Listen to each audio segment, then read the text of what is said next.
Hello students, class 12th environmental education series ਦੇ ਵਿੱਚ ਇੱਕ ਵਾਰ ਫਿਰ ਤੋਂ ਤੁਹਾਡਾ ਸਵਾਗਤ ਹੈ।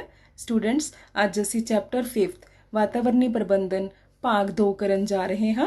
ਇਨ our previous lecture we have completed ਵਾਤਾਵਰਣ ਪ੍ਰਬੰਧਨ ਭਾਗ 1। ਇਸ ਤੋਂ ਪਹਿਲਾਂ ਕਿ ਮੈਂ ਇਹ ਪਾਰਟ 2 ਸਟਾਰਟ ਕਰਾਂ, let's recall what we have done in our previous lecture. ਬੇਟੇ, ਪ੍ਰੀਵੀਅਸ ਲੈਕਚਰ ਦੇ ਵਿੱਚ ਅਸੀਂ ਪੜ੍ਹਿਆ ਕਿ ਵਾਤਾਵਰਣ ਔਰ ਵਿਕਾਸ ਦੇ ਵਿੱਚ ਕੀ ਸੰਬੰਧ ਹੈ, ਕੀ ਵਿਕਾਸ ਵਾਤਾਵਰਣ ਨੂੰ ਪ੍ਰਭਾਵਿਤ ਕਰਦਾ ਹੈ, ਜੇ ਕਰਦਾ ਹੈ ਤਾਂ ਕਿਸ ਤਰ੍ਹਾਂ ਦਾ ਪ੍ਰਬੰਧਨ ਜ਼ਰੂਰੀ ਹੈ, ਵਾਤਾਵਰਣ ਪ੍ਰਬੰਧਨ ਨੂੰ ਕਿਸ ਨੂੰ ਕਹਿੰਦੇ ਨੇ, ਕਿਸ ਤਰੀਕੇ ਦੇ ਨਾਲ ਵਾਤਾਵਰਣ ਦਾ ਪ੍ਰਬੰਧਨ ਕੀਤਾ ਜਾਵੇ ਤਾਂ ਕਿ ਵਿਕਾਸ ਵਾਤਾਵਰਣ ਨੂੰ ਪ੍ਰਭਾਵਿਤ ਨਾ ਕਰੇ ਔਰ ਵਿਕਾਸ ਦੀ ਦਰ ਦੇ ਵਿੱਚ ਵੀ ਕੋਈ ਕਮੀ ਨਾ ਆਵੇ। ਸੋ ਅਸੀਂ ਕਈ ਤਰੀਕੇ ਪੜ੍ਹੇ ਜਿਸ ਦੇ ਨਾਲ ਵਿਕਾਸ ਔਰ ਵਾਤਾਵਰਣ ਦੇ ਵਿੱਚ ਤਾਲਮੇਲ ਬਿਠਾਇਆ ਜਾ ਸਕਦਾ ਹੈ। ਅੱਜ ਦੇ ਚੈਪਟਰ ਦੇ ਵਿੱਚ ਮੇਨਲੀ ਅਸੀਂ ਉਹ ਸਾਰੇ ਨਿਯਮ ਪੜ੍ਹਾਂਗੇ ਜਿਹੜੇ ਕਿ ਵਾਤਾਵਰਣ ਨੂੰ ਮੇਨਟੇਨ ਕਰਨ ਵਾਸਤੇ, ਵਾਤਾਵਰਣ ਪ੍ਰਦੂਸ਼ਣ ਨੂੰ ਘੱਟ ਕਰਨ ਵਾਸਤੇ ਸਾਡੇ ਸੰਵਿਧਾਨ ਦੇ ਵਿੱਚ ਲਾਗੂ ਕੀਤੇ ਗਏ ਔਰ ਸਮੇਂ-ਸਮੇਂ 'ਤੇ ਉਹਨਾਂ ਦੀ ਸੋਧ ਹੁੰਦੀ ਰਹਿੰਦੀ ਹੈ, ਉਹਨਾਂ ਦੀ ਅਮੈਂਡਮੈਂਟ ਹੁੰਦੀ ਰਹਿੰਦੀ ਹੈ। ਠੀਕ ਹੈ। ਸੋ ਬੇਟੇ, ਇਸ ਤੋਂ ਪਹਿਲਾਂ ਕਿ ਅਸੀਂ ਸਾਰੇ ਰੂਲਸ ਨੇ ਜਿਹੜੇ ਉਹ ਪੜ੍ਹੀਏ, ਅਸੀਂ ਦੇਖਦੇ ਹਾਂ ਕਿ ਇਨਵਾਇਰਮੈਂਟਲ ਜਿਹੜੇ ਲਾਜ਼ ਨੇ ਉਹਨਾਂ ਨੂੰ ਬਣਾਉਣ ਦੀ ਜ਼ਰੂਰਤ ਕਿਉਂ ਪਈ। ਬੇਟੇ, 1965 ਤੋਂ ਲੈ ਕੇ 1970-72 ਜਿਹੜਾ ਹੈ ਸਾਲ ਦਾ ਸਮਾਂ ਸੀ, ਜਿਹੜਾ ਉਹ ਬਹੁਤ ਕਰੂਸ਼ੀਅਲ ਟਾਈਮ ਚੱਲ ਰਿਹਾ ਸੀ, ਕਿਉਂਕਿ ਉਸ ਟਾਈਮ ਪੂਰੇ ਵਰਲਡ ਦੀ ਮੈਂ ਗੱਲ ਕਰ ਰਹੀ ਹਾਂ। ਉਸ ਟਾਈਮ ਪਾਪੂਲੇਸ਼ਨ ਵੀ ਵੱਧ ਰਹੀ ਸੀ, ਇੰਡਸਟਰੀਲਾਈਜੇਸ਼ਨ ਵੀ ਬਹੁਤ ਤੇਜ਼ੀ ਨਾਲ ਹੋ ਰਹੀ ਸੀ, ਨਿਊਕਲੀਅਰ ਪਾਵਰ ਪਲਾਂਟਸ ਤੋਂ ਰੇਡੀਏਸ਼ਨਸ ਦਾ ਖਤਰਾ ਵੀ ਹੋ ਰਿਹਾ ਸੀ। ਠੀਕ ਹੈ। ਔਰ ਇਹ ਮਹਿਸੂਸ ਕੀਤੇ ਜਾਣ ਲੱਗਿਆ ਕਿ ਵਾਤਾਵਰਣ ਨੂੰ ਨੁਕਸਾਨ ਹੋ ਰਿਹਾ ਹੈ। ਇਸ ਤੋਂ ਪਹਿਲਾਂ ਵਾਤਾਵਰਣੀ ਮੁੱਦੇ ਨੇ ਜਿਹੜੇ ਉਹ ਕਿਸੇ ਵੀ ਨੀਤੀ ਦੇ ਅੰਡਰ ਜਿਹੜੇ ਨੇ ਨਹੀਂ ਅਮਲ ਵਿੱਚ ਲਿਆਂਦੇ ਗਏ ਸੀਗੇ। ਸੋ ਸਵੀਡਨ ਦੇ ਵਿੱਚ, ਸਟਾਕਹੋਮ ਕੈਪੀਟਲ ਹੈ ਸਵੀਡਨ ਦੀ, ਉੱਥੇ 1972 ਦੇ ਵਿੱਚ ਇੱਕ ਕਾਨਫਰੰਸ ਸੱਦੀ ਗਈ with the initiative of Sweden government ਔਰ 114 ਦੇਸ਼ਾਂ ਨੇ ਉਹਦੇ ਵਿੱਚ ਹਿੱਸਾ ਲਿਆ, ਜਿਸ ਦੇ ਵਿੱਚ ਭਾਰਤ ਵੀ ਇੱਕ ਦੇਸ਼ ਸੀ। ਉਸ ਸਮੇਂ ਸਾਡੇ ਪ੍ਰਧਾਨ ਮੰਤਰੀ ਸ਼੍ਰੀਮਤੀ ਇੰਦਰਾ ਗਾਂਧੀ ਜੀ ਸਨ।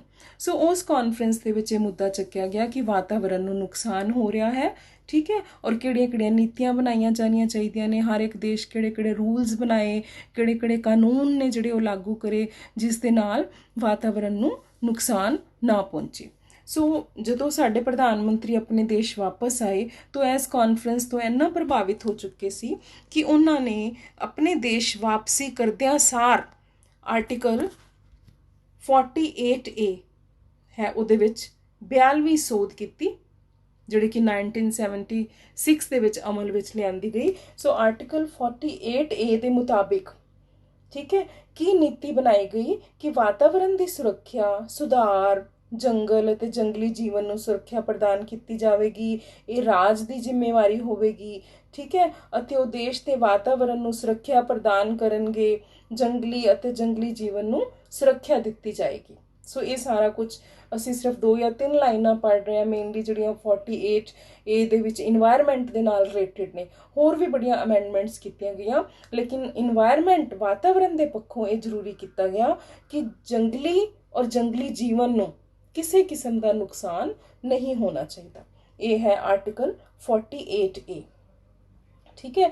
ਸੋ ਇੰਗਲਿਸ਼ ਮੀਡੀਅਮ ਦੇ ਜਿਹੜੇ ਸਟੂਡੈਂਟਸ ਨੇ ਉਹ ਵੀ ਨੋਟਸ ਬਣਾ ਸਕਦੇ ਨੇ ਬੇਟੇ ਕਿ ਸਟਾਕਹੋਮ ਕਾਨਫਰੰਸ ਦੇ ਵਿੱਚ ਆਰਟੀਕਲ 48A ਦਾ ਕੀ ਮੇਨ ਮਕਸਦ ਸੀਗਾ। ਠੀਕ ਹੈ, ਜਿਹੜਾ ਕਿ ਇੰਡੀਆ ਨੇ ਲਾਗੂ ਕੀਤਾ। ਔਰ ਸਟਾਕਹੋਮ ਕਾਨਫਰੰਸ ਦੇ ਵਿੱਚ ਇੱਕ ਚੀਜ਼ ਮੈਂ ਦੱਸਾਂਗੀ ਕਿ ਉਸ ਕਾਨਫਰੰਸ ਦਾ ਮੋਟੋ ਸੀਗਾ ਓਨਲੀ ਵਨ ਅਰਥ, ਕਿ ਸਾਡੇ ਕੋਲ ਇੱਕੋ ਹੀ ਪਲੈਨਟ ਹੈ ਔਰ ਉਸ ਪਲੈਨਟ ਦੇ ਵਾਤਾਵਰਣ ਦੇ ਕਰਕੇ ਹੀ ਅਸੀਂ ਜਿੰਦਾ ਹਾਂ। ਸੋ ਇਸ ਪਲੈਨਟ ਨੂੰ ਕਿਸ ਤਰ੍ਹਾਂ ਦੇ ਨਾਲ ਬਚਾਇਆ ਜਾ ਸਕਦਾ ਹੈ। ਸੋ ਅਸੀਂ ਕਹਿ ਸਕਦੇ ਹਾਂ ਕਿ ਆਰਟੀਕਲ 48 ਹੈ ਜਿਹੜੀ ਉਹਦੀ ਸੋਧ ਹੋਈ ਉਹ ਡਿਊ ਟੂ ਸਟਾਕਹੋਮ ਕਾਨਫਰੰਸ ਕਰਕੇ ਹੋਈ। ਸੋ ਇਹ ਆਰਟੀਕਲ 48A ਇੰਗਲਿਸ਼ ਦੇ ਵਿੱਚ ਨੋਟਸ ਨੇ ਬੇਟੇ, ਤੁਸੀਂ ਬਣਾ ਸਕਦੇ ਹੋ। ਠੀਕ ਹੈ। ਹੁਣ ਉਸ ਤੋਂ ਬਾਅਦ ਹੋਰ ਜਿਹੜੇ ਨੇ ਲੀਗਲ ਪ੍ਰੋਵੀਜ਼ਨਸ ਜਿਹੜੀਆਂ ਬਣਾਈਆਂ ਗਈਆਂ ਇਨਵਾਇਰਮੈਂਟਲ ਮੈਨੇਜਮੈਂਟ ਵਾਸਤੇ, ਕਿ ਕਿਸ ਤਰੀਕੇ ਦੇ ਨਾਲ ਤੁਸੀਂ ਜਿਵੇਂ ਫੋਟੋ ਦੇ ਵਿੱਚ ਦੇਖ ਰਹੇ ਹੋ, ਠੀਕ ਹੈ, ਕਿ ਕਿਸ ਤਰੀਕੇ ਦੇ ਨਾਲ ਪੂਰੀ ਜਿਹੜੀ ਧਰਤੀ ਦੇ ਉੱਤੇ, ਕਿਉਂਕਿ ਮੋਟੋ ਕੀ ਸੀ ਓਨਲੀ ਵਨ ਅਰਥ, किस तरीके दे नाल असीं नैचुरल रिसोर्सिस ने उन्हां नूं जिहड़ा है उन्हां दी सोच समझ के वरतों करनी है, फॉरेस्ट नूं किस तरह बचाना है, ठीक है, प्लांट्स नूं किस तरह दे नाल बायोडाइवर्सिटी नूं असीं मेनटेन करके रखना है। सो सारियां चीज़ां जिहड़ियां वातावरण नूं प्रभावित करदियां ने उन्हां दे रिगार्डिंग जिहड़ी है लीगल प्रोविजनस बनाईयां गईयां। इस तरह फिर आर्टिकल 51A बहुत इंपॉर्टेंट है बेटे। आर्टिकल 51A ये भी कई बार क्वेश्चन आ जाता है, ਇਹਦੇ ਵਿੱਚ भी अमेंडमेंट की गई। आर्टिकल 51A की कहता है कि भारत के हर नागरिक का यह फर्ज होवेगा कि वो जंगलों, झीलों, दरियावां, जंगली जीवन ਅਤੇ कुदरती वातावरण की सुरक्षा ਅਤੇ सुधार करे ਅਤੇ सजीवां ਲਈ स्नेह रखे। दैट इज़ वेरी इंपॉर्टेंट बेटे। ये धरती सिर्फ ह्यूमन बींग्स वास्ते नहीं है, ਇਹਦੇ ਉੱਤੇ हर एक जो भी लिविंग ऑर्गेनिजम्स है इस प्लैनेट के उत्ते है, धरती उसकी सब दी सांझी है। सो हर एक सजीव दे नाल स्नेह बना के रखे, ये भी आर्टिकल 51A दे विच लिखिया होया है। सो ये English they which article 51A, क्योंकि ये क्वेश्चन कई बार 2 नंबर का क्वेश्चन आ जाता है कि right what do you know about article 51A, ठीक है। सो इस तो बाद NCEPC फुल फॉर्म आ जाती है कई बार, national committee on environmental planning and coordination, ये बनाई गई। फिर ND तिवारी कमेटी बिठाई गई। सो इन्हां दा सारियां दा मुद्दा यही सी कि जिन्ने भी विकास प्रोजैक्ट चल रहे ने कि वो वातावरण नूं प्रभावित तो नहीं कर रहे।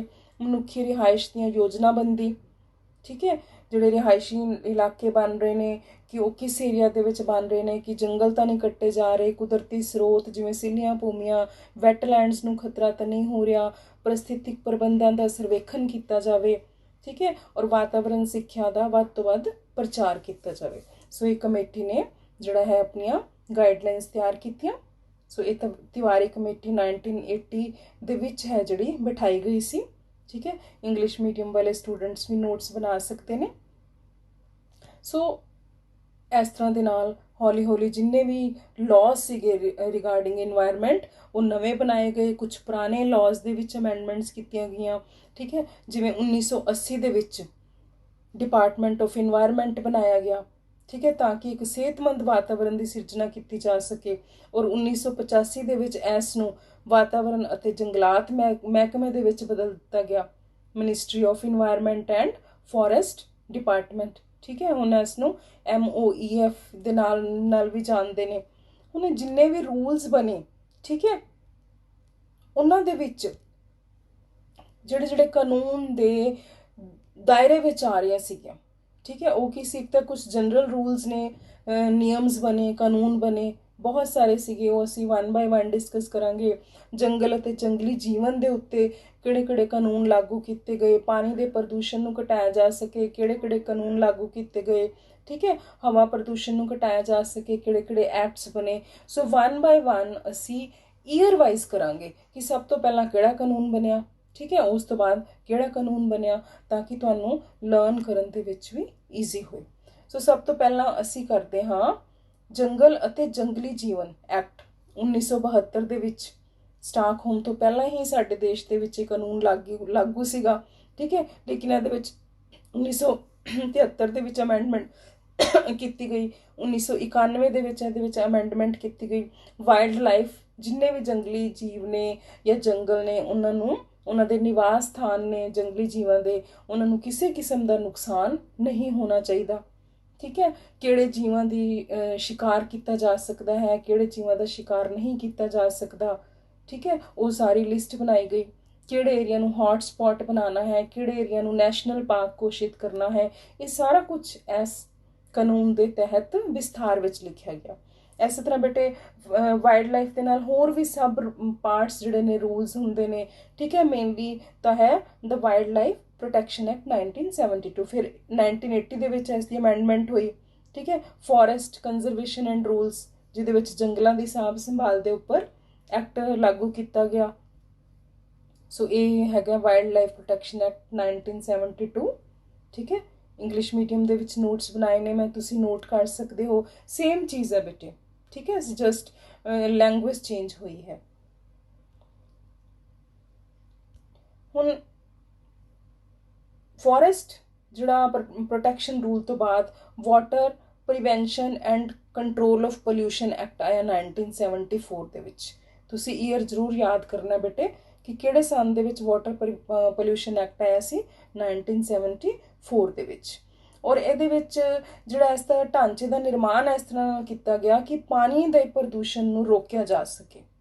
ਪਾਣੀ ਦੇ ਜਿੰਨੇ ਵੀ ਸੋਮੇ ਨੇ, ਚਾਹੇ ਉਹ ਨੈਚੁਰਲ ਨੇ ਚਾਹੇ ਉਹ ਆਰਟੀਫਿਸ਼ੀਅਲ ਨੇ, ਉਹਨਾਂ ਦੇ ਰੱਖ ਰਖਾਵ ਦੇ ਉੱਤੇ ਧਿਆਨ ਦਿੱਤਾ ਗਿਆ। ਔਰ ਫਿਰ ਇੱਕ ਬੋਰਡ ਦਾ ਨਿਰਮਾਣ ਕੀਤਾ ਗਿਆ, CPCB, ਫੁੱਲ ਫਾਰਮ ਪੁੱਛੀ ਜਾਂਦੀ ਹੈ ਕਈ ਵਾਰੀ, ਸੈਂਟਰਲ ਪ੍ਰਦੂਸ਼ਣ ਜਾਂ ਪੋਲਿਊਸ਼ਨ ਕੰਟਰੋਲ ਬੋਰਡ, ਜਿਸ ਨੂੰ ਇਹ ਪੂਰੀ ਸ਼ਕਤੀਆਂ ਅਖਤਿਆਰ ਕੀਤੀਆਂ ਗਈਆਂ ਕਿ ਹਵਾ ਦੇ ਪ੍ਰਦੂਸ਼ਣ ਔਰ ਪਾਣੀ ਦੇ ਪ੍ਰਦੂਸ਼ਣ ਨੂੰ ਕਿਸ ਤਰੀਕੇ ਦੇ ਨਾਲ ਕਾਬੂ ਵਿੱਚ ਕੀਤਾ ਜਾਣਾ ਚਾਹੀਦਾ ਹੈ। ਉਹ ਇਸ ਬੋਰਡ ਦੇ ਕੋਲ ਪੂਰੀਆਂ ਸ਼ਕਤੀਆਂ ਨੇ, ਠੀਕ ਹੈ, ਉਹ ਲਾਗੂ ਕਰਵਾ ਸਕਦਾ ਹੈ। So water prevention act 1974। ਇਸੇ ਤਰ੍ਹਾਂ ਬੇਟੇ 1981 ਦੇ ਵਿੱਚ 에ਅਰ ਪ੍ਰੀਵੈਂਸ਼ਨ ਕੰਟਰੋਲ ਐਕਟ ਜਿਹੜਾ ਹੈ ਉਹ ਸੋਧਿਆ ਗਿਆ, ਠੀਕ ਹੈ, ਕਿ ਹਵਾ ਦੇ ਪ੍ਰਦੂਸ਼ਣ ਨੂੰ ਕਿਸ ਤਰ੍ਹਾਂ ਨਾਲ ਰੋਕਿਆ ਜਾ ਸਕਦਾ ਹੈ। CPCB ਨੂੰ ਪੂਰੀ ਪਾਵਰ ਦਿੱਤੀ ਗਈ, ਠੀਕ ਹੈ, ਕਿ ਇਸ ਪ੍ਰਤੀ ਸਾਰੀਆਂ ਸ਼ਕਤੀਆਂ ਨੇ ਉਹਦੇ ਕੋਲ ਕਿ ਉਹ ਲਾਗੂ ਕਰ ਸਕਦਾ ਹੈ। ਕਿਤੇ ਵੀ ਕੋਈ ਇੰਡਸਟਰੀ ਹੈ ਉਹਦੇ ਕਰਕੇ ਹਵਾ ਦਾ ਪ੍ਰਦੂਸ਼ਣ ਹੋ ਰਿਹਾ ਤਾਂ CPCB ਕੋਲ ਜਿਹੜੀ ਹੈ ਉਹ ਉਹਦੇ ਉੱਤੇ ਕਿਸੇ ਕਿਸਮ ਦੀ ਵੀ ਕਾਰਵਾਈ ਕਰ ਸਕਦਾ ਹੈ। ਕਲੀਅਰ? ਸੋ ਜਦੋਂ ਇਹ ਸਾਰੇ ਰੂਲਸ ਐਂਡ ਰੈਗੂਲੇਸ਼ਨ ਫੋਲੋ ਹੋ ਰਹੇ ਸੀ, 3 ਦਸੰਬਰ 1984 ਨੂੰ ਬੇਟੇ ਇੱਕ ਬਹੁਤ ਹੀ ਮੰਦਭਾਗੀ ਘਟਨਾ ਵਾਪਰੀ। 2 ਦਸੰਬਰ ਔਰ 3 ਦਸੰਬਰ ਦੀ ਰਾਤ ਨੂੰ ਅਸੀਂ ਕਹਿ ਸਕਦੇ ਹਾਂ ਭੋਪਾਲ ਦੇ ਵਿੱਚ ਇੱਕ ਯੂਨੀਅਨ ਕਾਰਬਾਈਡ ਦੀ ਫੈਕਟਰੀ ਸੀ, ਜਿਸ ਵਿੱਚ ਮਿਥਾਈਲ ਆਈਸੋਸਾਇਨੇਟ, ਇੱਕ ਬਹੁਤ ਹੀ ਜ਼ਹਿਰੀਲੀ ਗੈਸ ਹੈ, ਉਹ ਲੀਕ ਹੋ ਗਈ। ਔਰ ਉਹਦੇ ਨਾਲ ਲਗਭਗ ਜਿਹੜੇ ਨੇ ਲੱਖਾਂ ਲੋਕੀ ਇਸ ਹਾਦਸੇ ਦੇ ਵਿੱਚ ਮਾਰੇ ਗਏ। ਔਰ ਇਸ ਗੈਸ ਨੇ ਉੱਥੇ ਜਿਹੜੇ ਲੋਕਾਂ ਦੇ DNA ਨੂੰ ਵੀ ਪ੍ਰਭਾਵਿਤ ਕੀਤਾ, ਉਹਨਾਂ ਦੇ ਵਿੱਚ ਮਿਊਟੇਸ਼ਨਸ ਹੋ ਗਈਆਂ। ਔਰ ਇੰਨੇ ਸਾਲਾਂ ਬਾਅਦ ਅੱਜ ਵੀ ਉਹ ਮਿਊਟੇਸ਼ਨਸ ਨੇ ਜਿਹੜੀਆਂ ਹਾਰਮਫੁਲ ਮਿਊਟੇਸ਼ਨਸ ਨੇ ਉਹ ਚਲਦੀਆਂ ਆ ਰਹੀਆਂ ਨੇ। ਬਹੁਤ ਹੀ ਖਤਰਨਾਕ ਹਾਦਸਾ ਸੀ। ਔਰ ਇਸ ਹਾਦਸੇ ਤੋਂ ਬਾਅਦ ਪੂਰਾ ਸਾਡਾ ਦੇਸ਼ ਹੀ ਨਹੀਂ, ਪੂਰਾ ਸੰਸਾਰ ਹੈ ਜਿਹੜਾ ਉਹ ਇੱਕ ਵਾਰ ਹਿੱਲ ਗਿਆ। ਤਾਂ ਫਿਰ ਇੰਡੀਆ ਨੇ 1986 ਦੇ ਵਿੱਚ ਵਾਤਾਵਰਨ ਪ੍ਰੋਟੈਕਸ਼ਨ ਐਕਟ ਜਿਹੜਾ ਹੈ ਸਖਤੀ ਨਾਲ ਲਾਗੂ ਕੀਤਾ, ਠੀਕ ਹੈ, ਬਹੁਤ ਇੰਪੋਰਟੈਂਟ ਹੈ। ਇਹ ਵੀ ਡੇਟ ਤੁਸੀਂ ਯਾਦ ਰੱਖਣੀ ਹੈ, ਗੈਸ ਦਾ ਨਾਮ ਵੀ ਯਾਦ ਰੱਖਣਾ ਹੈ, ਕਿੱਥੇ ਵਾਪਰੀ ਘਟਨਾ ਭੋਪਾਲ ਦੇ ਵਿੱਚ ਉਹ ਵੀ ਯਾਦ ਰੱਖਣਾ ਹੈ। ਔਰ ਵਾਤਾਵਰਨ ਪ੍ਰੋਟੈਕਸ਼ਨ ਐਕਟ EPA 1986 ਬਣਾਇਆ ਗਿਆ, ਠੀਕ ਹੈ। ਔਰ ਇਸ ਐਕਟ ਨੂੰ ਇਹ ਕਿਹਾ ਗਿਆ ਕਿ ਇਹ ਇੱਕ ਤਰ੍ਹਾਂ ਦੀ ਕਾਨੂੰਨੀ ਛਤਰੀ ਦੀ ਤਰ੍ਹਾਂ ਜਾਣਿਆ ਜਾਂਦਾ ਹੈ। ਇਸ ਐਕਟ ਦੇ ਵਿੱਚ ਇੰਨੇ ਸਾਰੇ ਨਿਯਮ ਹੋਰ ਆ ਗਏ, ਇੰਨੇ ਸਾਰੇ ਕਾਨੂੰਨ ਹੋਰ ਆ ਗਏ ਕਿ ਕਿਸੇ ਵੀ ਤਰ੍ਹਾਂ ਜਿਹੜਾ ਹੈ ਵਾਤਾਵਰਨ ਨੂੰ ਹੁਣ ਜਾਂ ਮਤਲਬ ਜਿਹੜਾ ਹੈ ਨੁਕਸਾਨ ਨਹੀਂ ਪਹੁੰਚਾਇਆ ਜਾ ਸਕਦਾ। ਬਹੁਤ ਸਾਰੀਆਂ ਅੱਗੋਂ ਧਾਰਾਵਾਂ ਨੇ, ਅਸੀਂ ਇੰਨੀ ਡਿਟੇਲ ਵਿੱਚ ਨਹੀਂ ਜਾਵਾਂਗੇ, ਠੀਕ ਹੈ, but it is a very strict rule. National environmental policy ਵੀ ਘੜੀ ਗਈ ਫਿਰ, ਠੀਕ ਹੈ, national environmental policy NEP 2006 full form ਪੁੱਛ ਲਈ ਜਾਂਦੀ ਹੈ ਕਈ ਵਾਰੀ, ਠੀਕ ਹੈ। ਔਰ ਇਹ ਪਾਲਿਸੀ ਜਿਹੜੀ ਹੈ ਇਹ ਕੀ ਕਹਿੰਦੀ ਹੈ, ਇਹਦਾ ਮੁੱਖ ਉਦੇਸ਼ ਕੀ ਸੀਗਾ ਕਿ ਵਾਤਾਵਰਣੀ ਸਰੋਤਾਂ ਦੀ ਸਾਂਭ ਸੰਭਾਲ ਕੀਤੀ ਜਾਵੇ। ਪਹਿਲੀ ਗੱਲ ਤਾਂ ਇਹ। ਦੂਸਰੀ ਇਹ ਕਿ ਜਿਹੜੇ ਲੋਕ ਨੇ ਵਾਤਾਵਰਣੀ ਸਰੋਤਾਂ ਦੇ ਉੱਤੇ ਨਿਰਭਰ ਕਰਦੇ ਨੇ, ਜਿਸ ਤਰ੍ਹਾਂ ਹੁਣ ਕਿਸਾਨ ਹੈ ਉਸਨੇ ਤਾਂ ਖੇਤੀ ਕਰਨੀ ਹੈ, ਠੀਕ ਹੈ, ਜਿਹੜੇ ਟਰਾਈਬਲ ਏਰੀਆਜ਼ ਦੇ ਵਿੱਚ ਰਹਿੰਦੇ ਨੇ ਉਹ ਦਰਖਤਾਂ ਨੂੰ ਕੱਟ ਕੇ ਉੱਥੇ ਖੇਤੀਬਾੜੀ ਕਰਕੇ ਆਪਣਾ ਗੁਜ਼ਾਰਾ ਕਰਦੇ ਨੇ। ਸੋ ਜਿਨ੍ਹਾਂ ਦੀ ਰੋਜ਼ੀ ਰੋਟੀ ਡਿਪੈਂਡ ਕਰਦੀ ਹੈ ਇਹਨਾਂ ਸਰੋਤਾਂ ਦੇ ਉੱਤੇ, ਉਹਨਾਂ ਦੀ ਰੋਜ਼ੀ ਰੋਟੀ ਵੀ ਜਿਹੜੀ ਖਤਰੇ ਵਿੱਚ ਨਹੀਂ ਪੈਣੀ ਚਾਹੀਦੀ ਔਰ ਵਾਤਾਵਰਨ ਸਰੋਤਾਂ ਨੂੰ ਵੀ ਨੁਕਸਾਨ ਨਹੀਂ ਹੋਣਾ ਚਾਹੀਦਾ। ਇਸ ਪਾਲਿਸੀ ਦੇ ਵਿੱਚ ਸਾਰਾ ਕੁਝ ਡਿਟੇਲ ਵਿੱਚ ਲਿਖਿਆ ਗਿਆ ਕਿ ਕਿਸ ਤਰ੍ਹਾਂ ਦੇ ਨਾਲ ਬੈਲੈਂਸ ਬਣਾ ਕੇ ਰੱਖਣਾ ਹੈ, ਠੀਕ ਹੈ। ਔਰ ਵੱਖ-ਵੱਖ ਲੋਕਾਂ ਦੀ ਭਾਗੀਦਾਰੀ ਬਣਾਈ ਜਾਣੀ ਚਾਹੀਦੀ ਹੈ ਤਾਂ ਕਿ ਵਾਤਾਵਰਨ ਪ੍ਰਬੰਧਨ ਨੂੰ ਮਜ਼ਬੂਤ ਕੀਤਾ ਜਾ ਸਕੇ। ਹੁਣ ਉਹ ਵੱਖ-ਵੱਖ ਲੋਕ ਕਿਹੜੇ ਹੋ ਸਕਦੇ ਨੇ ਬੇਟੇ, ਠੀਕ ਹੈ, ਏਜੰਸੀਆਂ ਹੋ ਸਕਦੀਆਂ ਨੇ, ਚਾਹੇ ਪ੍ਰਾਈਵੇਟ NGOs ਹੋ ਜਾਣ, ਸਥਾਨਕ ਸਮੁਦਾਇ ਲੋਕਲ ਕਮਿਊਨਿਟੀ ਹੋ ਜਾਏ, ਠੀਕ ਹੈ, ਐਜੂਕੇਸ਼ਨਲ ਇੰਸਟੀਟਿਊਸ਼ਨ, ਸਾਇੰਟਿਫਿਕ ਜਿਹੜੀਆਂ ਐਜੂਕੇਸ਼ਨਲ ਇੰਸਟੀਟਿਊਸ਼ਨ ਨੇ, ਜਾਂ ਜਿਹੜੇ ਪੈਸਾ ਖਰਚਣ ਵਾਲਾ ਸਮੁਦਾਇ ਹੈ ਉਹ ਵੀ ਅੱਗੇ ਆਏ ਵੱਧ ਚੜ ਕੇ, ਤਾਂ ਕਿ ਵਾਤਾਵਰਨ ਨੂੰ ਜਿਹੜਾ ਹੈ ਹੋਰ ਵੱਧ ਤਰੀਕੇ ਨਾਲ এনवायरमेंटल ਮੈਨੇਜਮੈਂਟ ਕੀਤੀ ਜਾ ਸਕੇ। ਸੋ ਇਹ ਇੰਗਲਿਸ਼ ਦੇ ਵਿੱਚ ਹੈ ਬੇਟੇ ਨੈਸ਼ਨਲ এনवायरमेंटल ਪਾਲਿਸੀ 2006 ਕੀ ਕਹਿੰਦੀ ਹੈ ਸਾਨੂੰ ਇਸ ਦੇ, what are the objectives of NEP 2006। 6 same cheese English ਦੇ ਵਿੱਚ ट्रांसलेट ਕੀਤੀ ਹੋਈ ਹੈ ਬੇਟੇ, यू कैन मेक नोट्स। ठीक है, उस तो बाद वातावरण ਦੇ ਪ੍ਰਭਾਵਾਂ ਦਾ ਮੁਲਾਂਕਨ, environmental impact assessment full form ਇਹਦੀ ਵੀ ਪੁੱਛ ਲਈ ਜਾਂਦੀ ਹੈ ਕਿ ਕੋਈ ਵੀ ਵਿਕਾਸ ਹੈ ਜਿਹੜਾ ਉਹ ਵਾਤਾਵਰਨ ਨੂੰ ਕਿਸ ਤਰ੍ਹਾਂ ਪ੍ਰਭਾਵਿਤ ਕਰਦਾ ਹੈ, ਉਹਦਾ ਮੁਲਾਂਕਨ ਕੀਤਾ ਜਾਵੇ, ਉਹਦੇ ਪ੍ਰਭਾਵਾਂ ਨੂੰ ਦੇਖਿਆ ਜਾਵੇ। ठीक है, और असैसमेंट की जाए कि वो विकास या कोई असी सोचिए कि कोई उद्योग लगा रहा है, ਉਹਦੇ ਵਾਤਾਵਰਨ ਉੱਪਰ ਕੀ ਪ੍ਰਭਾਵ ਪੈਣਗੇ, ਉਸ ਦਾ ਪ੍ਰਭਾਵ ਦੇਖੇ ਜਾਣ।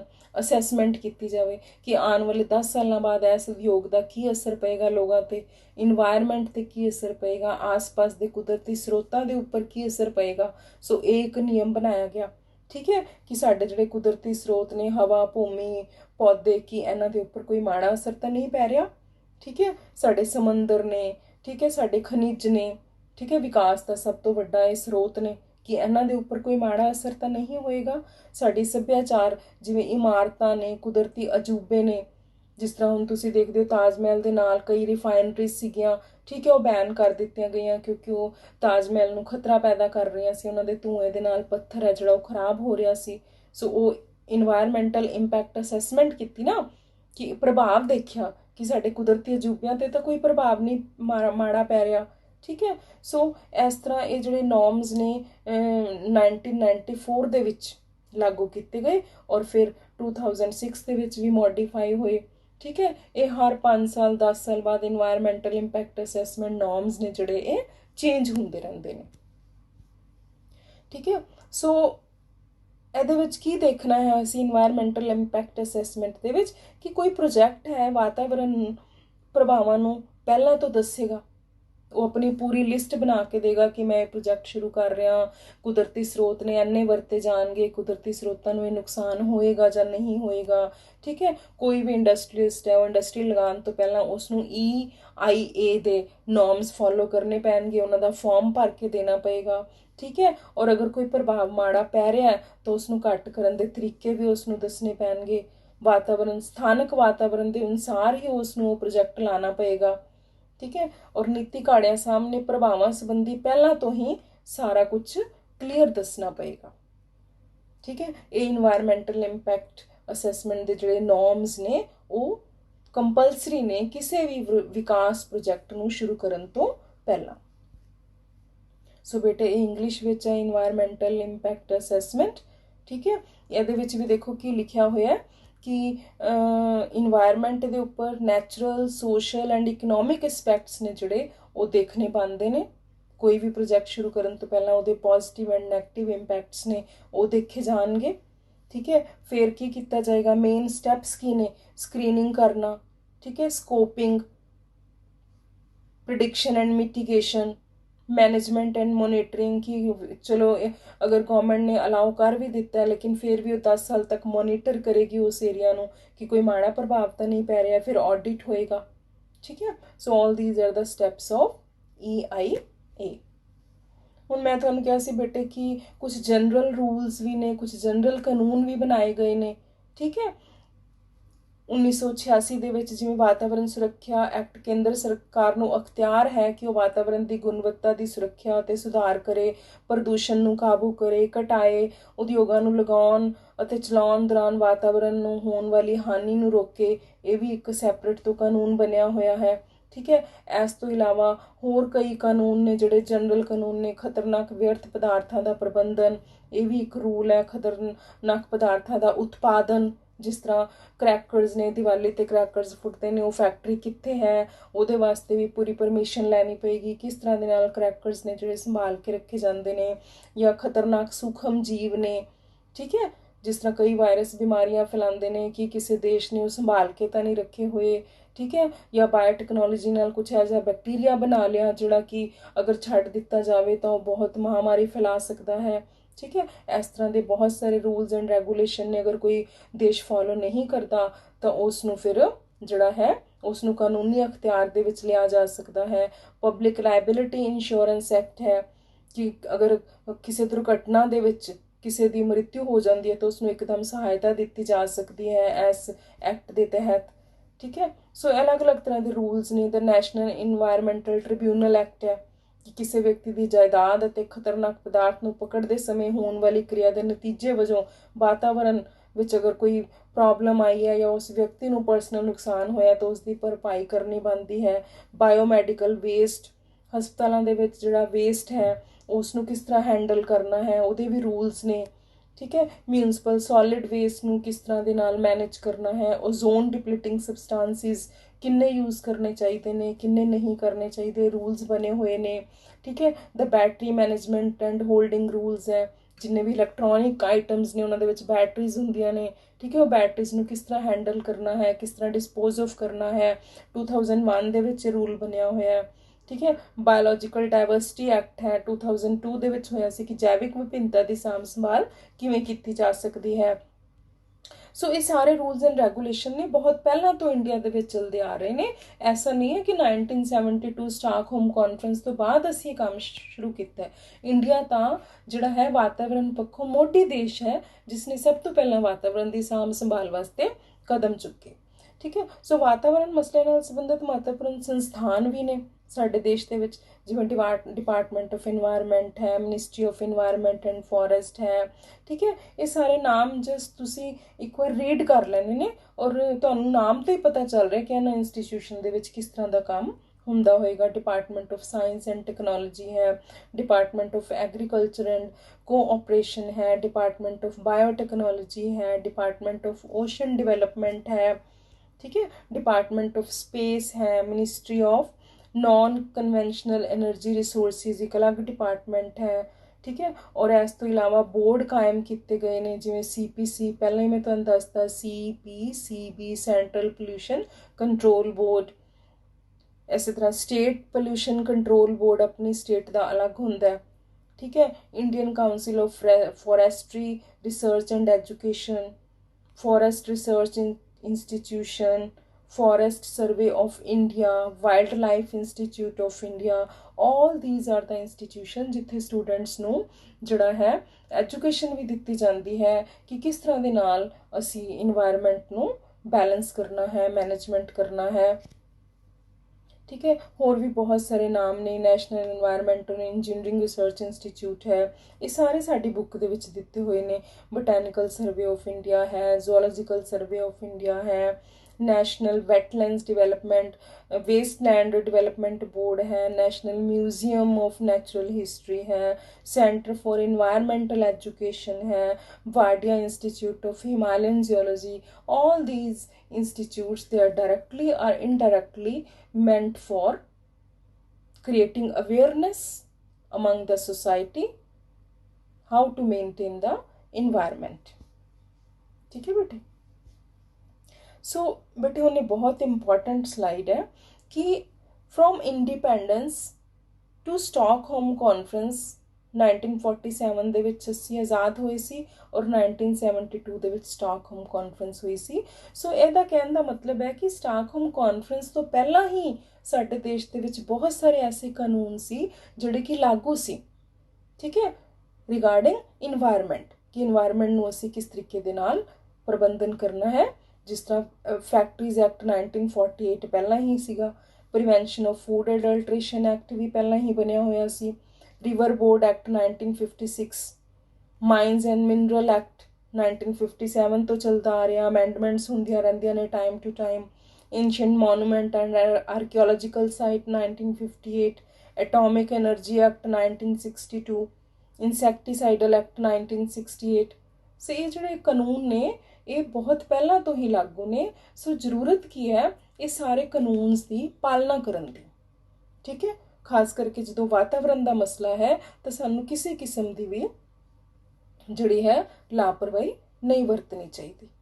सो बेटे हुणे अपने बैक एक्सरसाइज ने एंड आई एम श्योर कि अगर तुसी एक लैक्चर ध्यान नाल सुनिया है या तुसी दोबारा भी वीडियो नूं सुन सकते हो जदों तुसी नोट्स बनाओगे तो तुसी बहुत ईजिली ये सारे क्वेश्चनस ने जिहड़े अटैम्प्ट कर सकते हो।